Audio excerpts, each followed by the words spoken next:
Brought to you by the Every Dollar app. Start budgeting for free today. I'm wondering how can I nicely tell my fiancé that his parents' financial shortcomings aren't his job to solve? Ooh.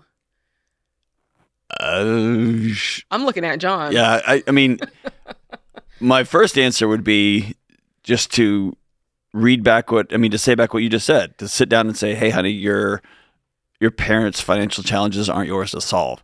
I'm assuming that you've tried that in 1,700 other iterations of that. And so I think the deeper question is less about you asking him. It's you asking yourself, do I want to, here at the doorstep, do I want to be married to somebody who will put his parents' financial shortcomings ahead of the family that we are about to start co-creating together? That's the real question here. All right. I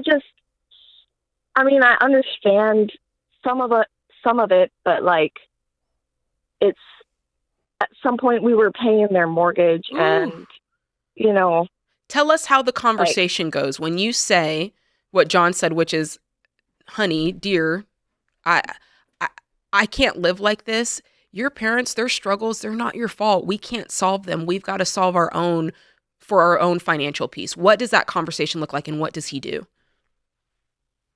It's usually, it never really ends in a fight or anything like that, but it's usually like, they're still my parents. I don't want to see them fail. And I get that. I do. But like, at what point do you let them learn for themselves? Yeah, listen, you're right. You are correct. So you don't have to convince us that there's a point. He's beyond the point. My question is he an only child? Is there some sort of hardship that's caused them to have financial struggles, or is it truly just misbehavior with money and he's the responsible sibling and feels like he's the hero?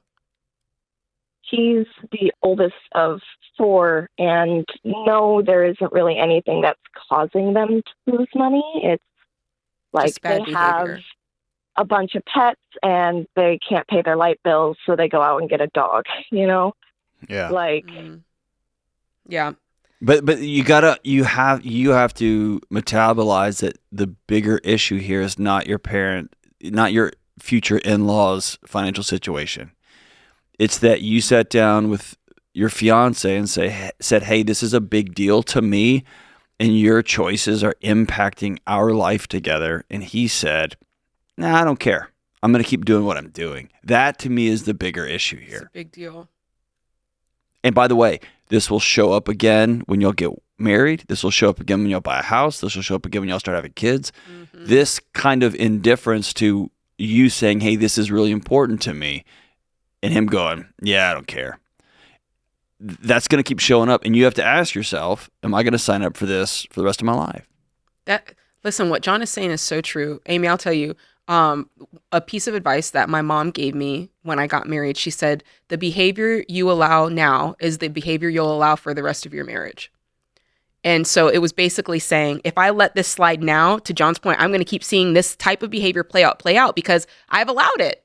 And I said, this is okay. And people treat you the way you allow them to treat you. So if you say it's okay, then it is okay. So I would not, this is hot take, I would not marry this person until we have figured out how to solve this and I have seen how he enters into and solves conflict. Absolutely. And by the way, neither Jade nor I are against supporting parents at all, but I want to do it in the right order. I want to put our oxygen mask on first and make sure, as for me and my house, we've got our 4 walls taken care of.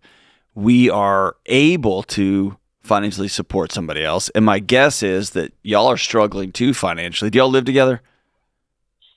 We do. We got engaged and then recently after found out that we were pregnant. Okay.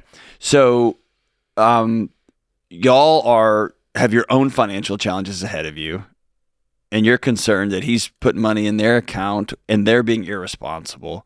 It's not even a matter of them like struggling with poverty or health issues. They're just making bad choices, right? Jade is so right. You have to have the deeper, harder conversation. Because right now, you're fiance's parents' financial situation, that's just the proxy war. That's not the real issue. Mm-hmm. The real issue is you said, hey, this matters to me. And he said, yeah, I don't care. Or they're more important than you. Mm-hmm. And in many ways, he's now also continuing that same chain of bad financial behavior and making bad financial choices. Right. Because choosing to pay for something that's neither your responsibility or priority instead of what actually is, that's how you get in the situation that the in-laws are in. So he's starting to repeat that behavior, which is a red flag. All right. So Listen, let me say is this. tough. You're not crazy. Okay? You're not crazy. And by the way, this isn't the only thing he disregards what you want or feel, is it? No. These kind of things don't happen in a vacuum. People don't work together and they're not aligned on vision and goals and values and priorities.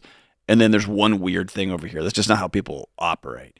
And so you have to be honest with yourself. And by the way, you're in his life forever because y'all have created a human together, right? So there's going to be some peacemaking here. But it's not too late to not bind this thing together legally and get into a bigger mess, if you will. Y'all are already connected forever. But I want you to be honest about the state of your relationship and how he dedicates his life to service to you and vice versa, or how he is just dragging you along through whatever he gets good and ready to do in the world. All right. So I guess, do I stop asking nicely at this point? Do I just say, hey, dude, get your head out of your butt? And I think it's when you enter into those conversations with the word you, Y-O-U, when you start those conversations with the word you first, you're starting a fight. You're declaring war, and he's going to defend himself. What's more important here is for you to come up with your or what statement.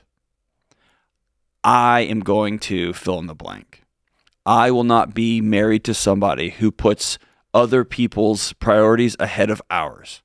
I will not marry somebody who doesn't care what I want or what I feel or what I want to co-create.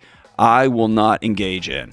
And so it's not about you need to get your head out of your butt. It is gently and firmly and in full control. I will not fill in the blank.